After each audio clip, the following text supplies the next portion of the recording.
Hello बच्चों, welcome to DSL classes. Let's learn together की series में again welcome to all of you. Physical chemistry का हम कर रहे हैं इम्पॉर्टेंट असर्शन एंड रीजन। जो मोस्ट एक्सपेक्टेड क्वेश्चन है असर्शन रीजन के, वो हम कर रहे हैं। पार्ट 1 एक जा चुका है 5 क्वेश्चंस का। आज मैं पार्ट 2 ले रही हूँ फिजिकल केमिस्ट्री का, और मैं पार्ट वाइज कराऊंगी physical chemistry, then organic and then inorganic. इस टाइप से हम असर्शन रीजन का रिवीजन करते रहेंगे एक दो बार, एंड देन फिर करेंगे केस हिस्ट्रीज, केस स्टडीज का रिवीजन। तो चलिए स्टार्ट करते हैं फिजिकल केमिस्ट्री का पार्ट 2 असर्शन पॉइंट। पहले समझ लेते हैं जल्दी से कि असर्शन रीजन हम करते कैसे हैं, उसके क्या क्या पॉइंट्स होते हैं, हमें जो नंबर 1 2 3 लिखना होता है। असर्शन रीजन में क्या होता है बच्चों, जो फर्स्ट टाइम अभी कर रहे हो और काफी प्रॉब्लम्स रहती हैं असर्शन रीजन में बच्चों को, तो एक बार अच्छे से समझ लीजिए। असर्शन क्या होता है? असर्शन में एक स्टेटमेंट दिया होता है क्वेश्चन की फॉर्म में, और रीजन, नेचुरली रीजन पार्ट में क्या होगा, उस क्वेश्चन की रीजनिंग पार्ट दी होगी, एक्सप्लेन की गई होगी।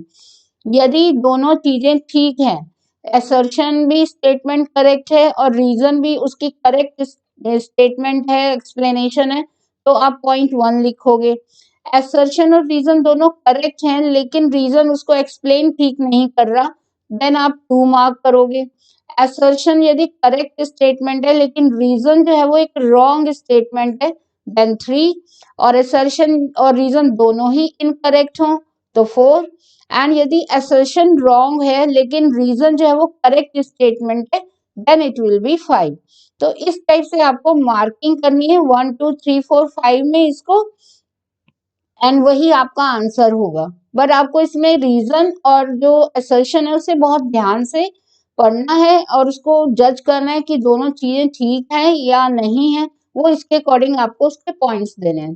तो चलिए स्टार्ट करते हैं फर्स्ट से। तो आज का फर्स्ट हमारा असर्शन है कि current stop flowing when E cell is 0।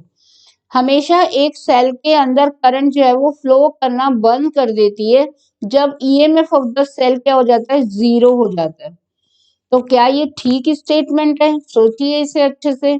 और रीजन इसका क्या दिया है? यदि ये ठीक है तो इसका रीजन क्या दिया है? Equilibrium of the cell reaction is attained. वो कह रहे हैं कि जो सेल का इक्विलिब्रियम है, रिएक्शन का, सेल रिएक्शन का, वो इक्विलिब्रियम मेंटेन हो चुका है, इसलिए सेल ने वर्क करना बंद कर दिया।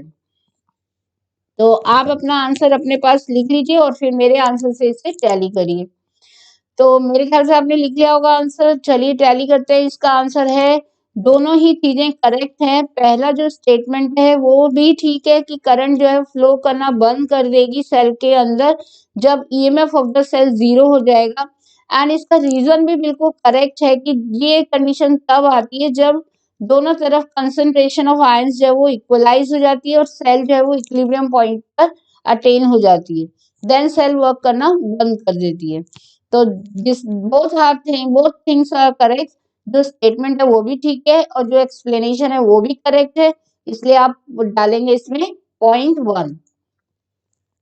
चलिए सेकंड क्वेश्चन आ गया हमारे सामने। असर्शन है इस क्वेश्चन का, copper sulphate can not be stored in zinc vessel. Copper sulphate को हम जिंक वेसल में स्टोर नहीं करके रख सकते। यदि मैं चाहूं कि मैं लैब में कॉपर सल्फेट का सॉल्यूशन एक जिंक की वेसल में रख के स्टोर कर लूं कई दिन तक, तो we can't do that. Why? Zinc is less reactive than copper. Reason दिया गया है कि जिंक जो है कॉपर से कम रिएक्टिव है, इसलिए। तो सोचिए दोनों चीजें ठीक है एक दूसरे के लिए या नहीं। मैं फिर एक्सप्लेन करती हूँ इसका आंसर। आई थिंक आपने सोच लिया होगा, लिख लिया होगा अपनी कॉपी में। कॉपर सल्फेट को हम जिंक वेसल में स्टोर नहीं कर सकते, this is a true statement, ये करेक्ट स्टेटमेंट है। लेकिन जिंक जो है लेस रिएक्टिव है कॉपर से, गलत है, क्योंकि copper is less reactive then zinc. इसका रीजन ही यही है कि हम कॉपर को जिंक में इसलिए स्टोर नहीं कर पा रहे क्योंकि copper is more reactive, copper is less reactive then zinc. Zinc जो है उससे रिएक्शन करके कॉपर को डिस्प्लेस कर देगा और कंटेनर में हो जाएंगे होल्स, तो हम उसमें स्टोर ही नहीं कर सकते। तो ये स्टेटमेंट है गलत, जो रीजन दिया है वो गलत है। तो आप इसके अकॉर्डिंग पॉइंट जो मैंने आपको बताए थे कि स्टेटमेंट तो करेक्ट है लेकिन रीजनिंग पार्ट जो है वो करेक्ट स्टेटमेंट नहीं है। ना तो करेक्ट है और ना ही वो एक्सप्लेनेशन दे रही है। ठीक ठीक है, तो उसके अकॉर्डिंग पॉइंट्स आप डाल देंगे 1 2 3 जो भी आ रहा है उसका।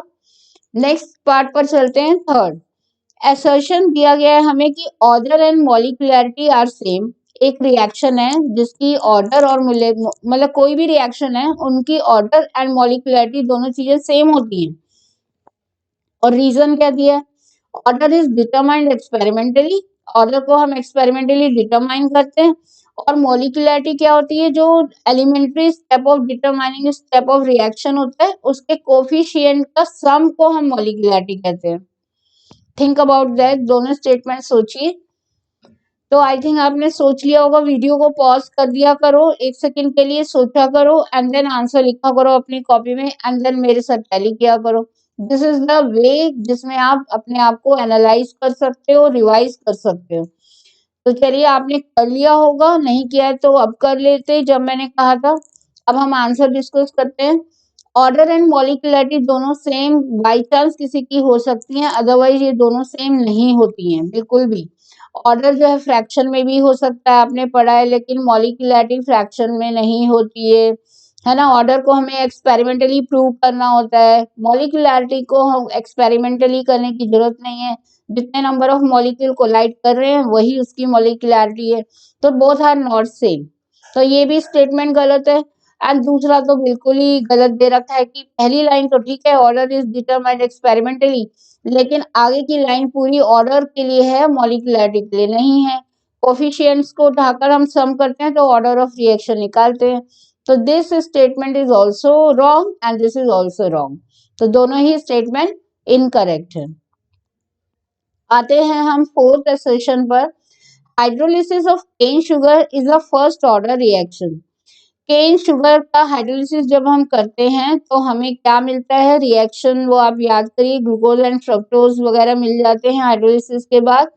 तो केन शुगर का जो हाइड्रोलिसिस करते हैं वो फर्स्ट ऑर्डर रिएक्शन है या नहीं वो सोच लीजिए। एंड देन रीजन दिया है कि water is present in large access during hydrolysis, क्योंकि वाटर जो है वो हाइड्रोलिसिस की रिएक्शन में एक्सेस में होता है, इसीलिए उसे काउंट नहीं किया जाता।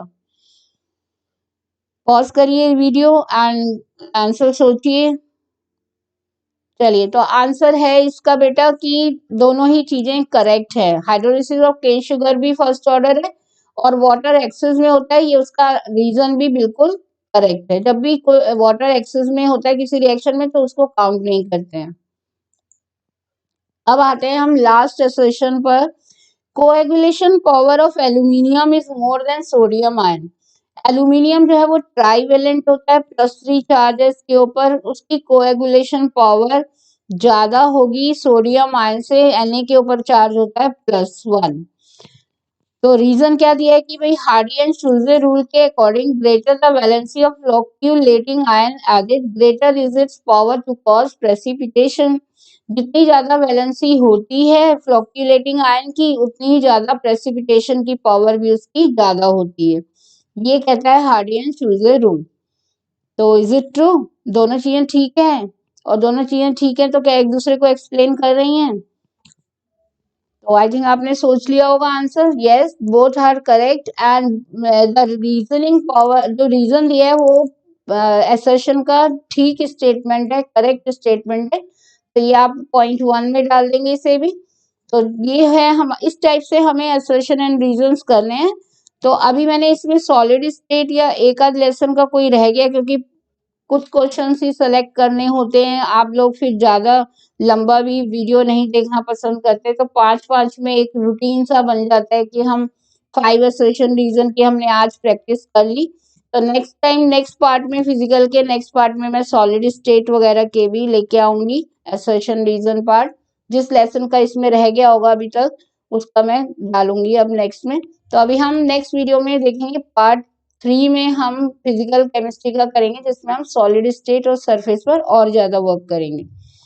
तो अब इस टाइप से आप अपनी प्रिपरेशन को चेक करते रहिए मेरे साथ, एंड साथ साथ अनअकैडमी पर भी आप अपनी प्रिपरेशन को चेक कर सकते हो। अभी होने जा रहा है 11 बजे से ही Unacademy ascent all India championship 6 से 12 क्लास के बच्चों के लिए। आज ही होने वाला है। बस जैसे ही आप वीडियो मेरी बंद हो आप फौरन ज्वाइन करिए और आप इसमें 5 लाख तक के प्राइजेस स्कॉलरशिप भी जीत सकते हो और अपने टेस्ट को एनालाइज भी करा सकते हो वहाँ के टॉप एजुकेटर से। तो फौरन एनरोल करो अपने आप को वहाँ पर। और यदि आप नए हो तो download the app of Unacademy first of all, then link से ज्वाइन करना, गोल सेलेक्ट करना एंड इनवाइट कोड डालना मत भूलना, विच इज DSL क्लासेस। तो जल्दी से ज्वाइन करिए, टाइम खत्म हो जाएगा, लेट हो जाएंगे आप। 6 to 12 के लिए किसी और को भी कहना हो तो जल्दी से शेयर कर सकते हो। तो चलते हैं, मिलते हैं नेक्स्ट फिर असर्शन रीजन के एक और वीडियो में और अच्छे क्वेश्चंस के साथ बात करेंगे, एक्सप्लेन करेंगे उन्हें और आपको प्रैक्टिस कराएंगे। Till then bye everyone.